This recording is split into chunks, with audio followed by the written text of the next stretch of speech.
इसके चरणों में अर्पित कर दिया। और फिर सत्संग जी हमें ये पार ब्रह्म परमात्मा, जिससे सारे सुखों की उपज है, जहां से सारे सुख हमें प्राप्त होने वाले हैं, वो अलौकिक सत्संग जी निरंकार परमात्मा हमें सत्संग जी हासिल हुआ, प्राप्त हुआ। अब जब सत्संग जी ऐसी भक्ति हो जाती है जिसे सत्संग शास्त्रों में ज्ञानी भक्ति कहा गया है, वो सत्संग ज्ञानी भगत के लक्षण कहा गए हैं, जब ऐसी सत्संग जी भक्ति हमारे जीवन में प्राप्त हो जाती है, फिर सत्संग जी प्रेमा भक्ति की उपज होना शुरू हो जाता है। क्योंकि सत्संग जी भक्ति, कहीं सत्संग जी ऐसा नहीं कि मैं कोई विधि कर लूं, मैं कोई परंपरा को निभाऊं, मैं कोई रीति रिवाज के साथ जुड़ जाऊं तो मेरी सत्संग जी भक्ति पूर्ण हो जाती है। सत्संग जी हमारे महात्मा अक्सर एक सत्संग जी कहते हैं कि भक्ति करने का विषय नहीं है, भक्ति जीने का विषय है। जो भगत ने सत्संग जी अपने जीवन के अंदर भक्ति को जीना शुरू कर दिया, उसकी प्रेमा भक्ति सत्संग जी शुरू हो गई। हमने इतिहासों के पन्ने पलट कर देख ले सत्संगत, ऐसे अगणित उदाहरण हमें मिलेंगे कि एक भक्ति सत्संग जी उस प्रेमा भक्ति के अंदर परिवर्तित होकर परमात्मा को खुश करना सत्संग जी भक्ति है। संपूर्ण अवतारवाणी भी सत्संग जी इसका प्रमाण देती है। शब्द संख्या 301 में शहंशाह बाबा अवतार सिंह जी महाराज जी ने उसको प्रमाणित कर दिया कि सत्संग जग ना जाने भक्ति क्या है, प्रभु को पाना भक्ति है, तोड़ के सारे रगड़े झगड़े गुरु रिझाना भक्ति है। प्रभु को पाना भक्ति है और सत्संग प्रभु को पाने के बाद सदगुरु को सत्संग जी रिझाना, यही भक्ति का सत्संग जी सही अर्थ हमें सत्संग समझाया गया है। जब सत्संग जी इस लाइनों को दास पढ़ता है तब अपने अपने आत्म में सत्संग जी आत्ममंथन होता है। क्या सत्संग जी जगना जाने भक्ति क्या है,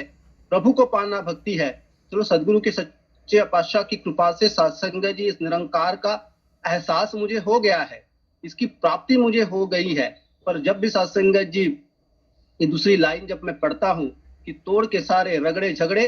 गुरु रिझाना भक्ति है, और जिसने भी सत्संग जी, जिसको ये कला अवगत हो गई, जिसको ये सत्संग जी बात समझ में आ गई कि गुरु को रिझाना ही भक्ति है, उसकी सत्संग जी प्रेमा भक्ति शुरू हो गई। हमने कई बार संगतों में सत्संग जी ऐसे उदाहरण सुने हैं जिससे हमारे मन के अंदर के भाव जो है, इस निरंकार के प्रति सत्संग जी जो समर्पित भाव है, जो प्रेमा भक्ति वाले सत्संग जी भाव है, उजागर हो जाते हैं। कई बार सत्संग जी ऐसे उदाहरण हम सुनते हैं जिससे हम प्रेरित हो जाते हैं, पर वो प्रेरणा सत्संग जी तब तक हमारे साथ में रहती है जब तक सत्संग जी उस बात का प्रभाव हमारे जीवन पे होता है। पर भगत सत्संग जी, जो सच्चा भगत होता है, जो सच्चा गुरु सिख होता है, उसके जीवन के अंदर सत्संग जी ये प्रेमा भक्ति निरंतर एक ऐसी प्रक्रिया बन जाती है कि सत्संग जी उठते जागते सोते पीते खाते केवल सत्संग जिस निरंकार का एहसास उसके मन के अंदर बस जाता है। फिर कहीं व्यापार नहीं होता, जो सदगुरु सच्चे पातशाह देता है उसी के अंदर ही सत्संग जी उसकी अपनी रजा समझकर वो अपने जीवन में जीता है। दास ने जैसे कल जिक्र किया कि जिस उस आश्रम के यहाँ पर बैठा था तो कोई एक सज्जन सत्संग जी वहां पर आए, और जब उनसे वार्तालाप करने का मौका बना तो सत्संग जी लगभग 40 सालों से उस वो आश्रम में आए। दास ने सत्संग जी एक साधारण सा सवाल सत्संग जी उनसे पूछा। मैंने कहा कि महापुरुषों, भाई साहब, आप 40 साल से यहाँ पर आ रहे हैं, यहाँ पर आकर अपनी इबादत, अपनी भक्ति, अपना समर्पण भाव से सत्संग जी भोला भाव है सत्संगत, वो सत्संग जी अर्पण कर रहे हो। और दास ने सत्संग एक सवाल उनको पूछा, क्या जिस परमात्मा ने ये कायनात बनाई, ये परमात्मा ने जो सृष्टि बनाई, उस परमात्मा का बोध आपको हुआ क्या? तब सत्संग जी वो एक सत्संग जी आश्चर्यजनक एक सत्संग जी निगाहें दास पर डाली, और सत्संग जी उन्होंने कहा कि मैं 40 सालों से यहाँ पर आ रहा हूँ, पर मेरे मन के अंदर ये कभी सवाल पैदा नहीं हुआ कि मैं 40 सालों से यहाँ पर आ रहा हूँ, पर क्या जिस परमात्मा ने ये कायनात बनाई, परमात्मा ने जो सृष्टि बनाई, जिसको हम सत्संग जी करण करावन हार मानते हैं, कि क्या उसके दर्शन भी हो सकते हैं? फिर दास ने सत्संग जी जब जो हमारे मिशन की शिक्षाएं है, जो सत्संग सिखलाई है, जब उनके सामने रखी, तब कहीं ना कहीं सत्संग जी उनके मन के अंदर वो सवाल पैदा हुआ। दास ने उनको कहा कि आप अवश्य इस सवाल का जवाब अपने आप में ढूंढने की कोशिश करें, क्योंकि सत्संग जी हम देखते हैं, जब निगाह फेरते हैं, जिस समाज में हम, जिस सत्संग जी वातावरण में हम सत्संग जी चलते फिरते हैं, हर एक जगह पर कहीं ना कहीं सत्संग जी हमें भक्ति करते हुए इंसान दिखाई देते हैं। पर सत्संग जी जब हम हमारे मिशन की तरफ देखते हैं, हम हमारे सदगुरु की शिक्षाओं की तरफ देखते हैं, तब कहीं ना कहीं सत्संग जी इस निरंकार परमात्मा का शुक्रिया दिल से निकलता है कि दाता तेरा लाख लाख शुक्रिया कि तूने अज्ञानता के अंधकार से निकालकर कहीं ना कहीं सत्संग जी इस प्रकाश के और हमें लाकर रखा है, जहां पर हमें पता चला कि सत्संग जी भक्ति वास्तविक क्या होती है, प्रेमा भक्ति वास्तविक क्या होती है। कुछ साल पहले सत्संग जी दास ने किताब पढ़ी जिसके अंदर सत्संग जी एक कोट पढ़ने को मिला। सत्संग जी थोड़ा अचंभित कर दिया दास को उस कोट ने, उस सत्संग जी शब्द ने, उस वाक्य ने। वहां पर सत्संग जी लिखा गया था कि ये भारत देश जो है वो अमीरों का देश है, पर यहाँ पर रहने वाले लोग जो है वो बहुत ही गरीब है। जब सत्संग जी उस फिलोसोफर की उस लाइन को दास ने पढ़ा, तब सत्संग जी कुछ समझ नहीं पाया कि ये ऐसे कैसे बोल सकते हैं कि ये जो भारत देश है वो अमीरों का देश है, पर यहाँ पर रहने वाले लोग गरीब कैसे हो सकते हैं। अगर देश अमीरों का है और फिर सत्संग जी वहां के रहने वाले लोग गरीब कैसे हो सकते हैं। तब सत्संग जी आगे जाकर उसका विश्लेषण पढ़ने का मौका मिला,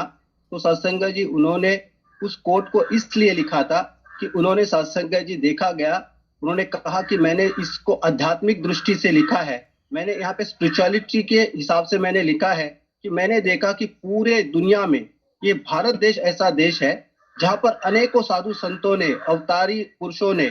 देवी देवताओं ने, अनेक सत्संग जी ऐसे महापुरुषों ने अवतार लिए। ये भारत देश ही ऐसा देश है जहां पर अगणित सत्संग जी धर्मशास्त्र ग्रंथों का पठन होता है, वाचन होता है, उनकी पूजा की जाती है, आस्था श्रद्धा भक्ति भाव से सत्संग जी उनकी आराधना की जाती है, उसको सत्संग जी पढ़ा जाता है। फिर इतना सब कुछ होने के बावजूद भी कहीं ना कहीं सत्संग जी ये देखा गया, उस सत्संग फिलोसोफर का अनुभव था वो, उन्होंने कहा कि मैंने इतना देखा कि इतनी सत्संग जी संत साहित्य होने के बाद भी, इतने अवतारी पुरुषों ने सत्संग जी धरा पर ज्ञान लेने, सत्संग जी ये ब्रह्म ज्ञान की गंगा बहाने के बाद भी हमने ये देखा कि यहाँ के लोग आज भी अज्ञानता के अंधकार में सत्संग जी पड़े हुए हैं। तो सत्संग कहते हैं कि इतनी अमीरी होने के बावजूद भी आज भी सत्संग जी इंसान के अंदर भक्ति के प्रति सत्संग गरीबी देखी जा रही है। इसका केवल और केवल कारण सत्संग जी यही है कि हर एक इंसान भक्ति को केवल भौतिक सुखों से, भौतिक सुख साधन सत्संग जी मुझे प्राप्त होंगे, इसका एक जरिया समझकर बैठे हैं। केवल सत्संग जी मैं भक्ति करूं, मैं आराधना करूं, मैं सत्संग जी इबादत करूं, तो कहीं ना कहीं मुझे भौतिक सुख साधन मुझे सत्संग जी हासिल होंगे, ये एक सत्संग जी अपेक्षा लेकर हर एक इंसान सत्संग जी यहाँ पर भक्ति कर रहा है। पर वास्तविक सत्संग जी भक्ति यहाँ पर हमें यही सिखाई जाती है। इस मिशन में हमें आने के बाद समझाया जाता है कि ये भौतिक जितने भी साधन है, जितने भी सत्संग जी हमारे भौतिक सुख है, वो केवल एक गुजरान का साधन है। और इसलिए सत्संग जी हमें पहले प्रण के अंदर सदगुरु सच्चे पातशाह ने सत्संग जी अमीर बना दिया कि ये तन मन धन जितने भी सत्संग जिसके अंदर, क्योंकि इंसान के जीवन के अंदर दास अक्सर उस बात को कहता है सत्संगत कि इंसान के जीवन के अंदर अगर सुख प्राप्त होता है या दुख प्राप्त होता है, इसके कारण केवल ये तीन वस्तु ही है। जो सत्संग अगर इंसान को सुखी प्राप्त सुख होता है तो सत्संग उसे तन मन धन करके ही सत्संग जी सुख हासिल हो सकता है। अगर वो इंसान दुखी भी होता है तो केवल सत्संग जी यही तीन चीजें कारण होती है कि वो तन मन धन ये तीनों चीजों से सत्संग जी दुखी हो सकता है। तो इसलिए सत्संग जी हमें सदगुरु सच्चे पातशाह ने सत्संग पे अपार कृपा कर ये पहले ही प्रण के अंदर ये तीनों सुख और दुख देने के कारण जो है उन वस्तुओं को सत्संग जी हमसे निकाला और फिर सत्संग जी हमें ये बोध कराया और इस निरंकार का ज्ञान दिया। फिर वो समझ में आ गई कि सत्संग जी ये अमीर देश जो भारत है उसके अंदर सत्संग जी वो अमीरी तब आ सकती है जब सत्संग जी इस वास्तविक भक्ति को हम समझ पाएंगे। जब वास्तविक भक्ति को सत्संग जी हम समझेंगे फिर सत्संग जी अपने आप वो प्रेमा भक्ति उपज जाती है। हमने सत्संग इतिहासों में उतने अनेक उदाहरण देखे। जब हनुमान जी को सत्संग जी ज्ञान हुआ,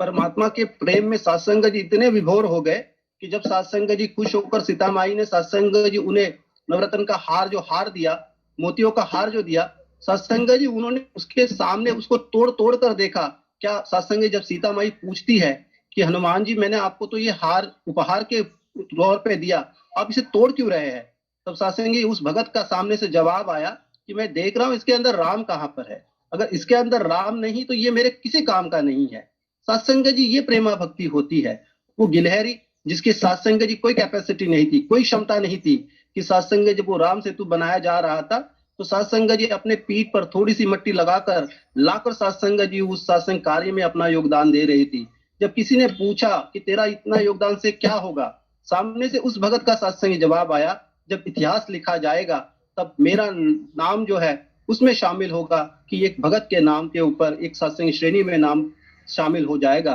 तो ये प्रेमा भक्ति ही होती है जो सत्संग जी अपने जीवन में जब उतर जाती है तो भक्ति करने की आवश्यकता नहीं पड़ जाती है। तो एक उस भगत का हर एक कर्म, उस भगत का हर एक वाक्य, हर एक व्यवहार, हर एक बोली सत्संग जी एक प्रेमा भक्ति में सत्संग तब्दील हो जाती है। और वह ज्ञान हमें सत्संग जी हासिल हुआ है, वो बोध हमें हासिल हुआ है कि सत्संग जी उस भक्ति को प्रेमा भक्ति में सत्संग जी हम तब्दील कर पाए। और वरना सत्संग जी भक्ति तो कहीं पर जाकर मत्था टेक दूं, कहीं पर जाकर मैं आराधना प्रार्थना कर दूं, कहीं पर जाकर सत्संग जी मैं अपने मनों के भाव अभिव्यक्त कर दूं तो मेरी भक्ति बन जाती है। पर प्रेमा भक्ति एक भगत को और उस परमात्मा को सत्संग जी एक कर देती है। जैसे महाराष्ट्र के संत महात्मा आदरणीय सत्संग रामदास स्वामी जी एक जगह पर कहती है, भक्त तो विभक्त नवे, विभक्त तो भक्त नवे। कहते हैं कि भगत उसे कहा जाता है जो परमात्मा से एक क्षण भी सत्संग जी नेरे नहीं होता है, परमात्मा से एक क्षण भी सत्संग जी वो अलिप्त नहीं हो सकता है, उसे सत्संग जी भगत की कहा गया है। और ऐसी भक्ति सत्संग जी हमें आज इस मिशन के द्वारा, सदगुरु सच्चे पातशाह के द्वारा सत्संग जी समझाई जा रही है। जो आर्त भक्त होता है, अर्थार्थी भक्त होता है, जिज्ञासु भक्त होता है, उससे ऊपर जाकर उस ज्ञानी भक्ति के श्रेणी में सदगुरु सच्चे पातशाह ने हमें बिठाया है। तो सत्संग जी दास अपने आप को इस सत्संग जी जब देखता है तब ये प्रतीत होता है कि अगर मुझे इस सर्वश्रेष्ठ श्रेणी के अंदर सदगुरु सच्चे पातशाह ने सत्संग जी मुझे बख्शा, मुझे बिठाया है, तो मेरा दायित्व बन जाता है, मेरा कर्तव्य बन जाता है, मैं भक्ति को सत्संग प्रेमा भक्ति में तब्दील करूं और मेरा हर एक जीवन सत्संग जी, मेरा व्यवहार, मेरा सत्संग जी सोच, ये सारी की सारी सत्संग जी वो अपने आप भक्ति में तब्दील हो जाएगी। वही बात सत्संग जी आकर रुक जाती है जहां पर सदगुरु बाबा हरदेव सिंह जी महाराज जी ने भी अपने प्रवचनों में सत्संग जी कहा था कि जब तक जीवन में प्रेम नहीं तब तक सत्संग जी भक्ति शुरू भी नहीं हो सकती है, क्योंकि भक्ति की उपज ही सत्संग जी प्रेम से होती है। जब एक भगत एक परमात्मा के प्रति अपना प्रेम सत्संग जी अर्पित कर देता है तब वो सत्संग जी सही मायने में प्रेमा भक्ति के फल स्वरूप सत्संग जीवन में उतर जाती है। तो और सत्संग कृपा करे, बख्शीश करे कि दास भी सत्संग जी आप ब्रह्म ज्ञानी संतों से यही आशीर्वाद की कामना याचना करता है, प्रार्थना करता है कि आपके चरणों में निरंतर बैठकर सत्संग जी इस निरंकार का एहसास बना रहे, क्योंकि सत्संग निरंकार का एहसास ही सत्संग जी मेरी भक्ति को दर्शाता है। जिस वक्त सत्संग जी एहसास से मेरा नाता टूट जाता है, मैं दुनियावी चीजों में सत्संग जी शामिल हो जाता हूँ और फिर सत्संग जी भक्त तो विभक्त नवे, यानी विभक्त तो भक्त नवे, वो सत्संग जी बात बन जाती है। मैं विभक्त बन जाता हूँ और भक्त से सत्संग कहीं ना कहीं छूट कर मेरा दामन सत्संग जी कई ऐसी जगह पर जाकर अटकता है जहां पर केवल और केवल सत्संग जी इस परमात्मा से मैं छूता रह जाता हूँ। और जो प्रेमा भक्ति की परिभाषा मुझे इस मिशन से सीखने मिलती है, सदगुरु से सत्संग जी समझने मिलती है, उससे मैं कहीं ना कहीं सत्संग जी दाएं बाएं हो जाता हूँ।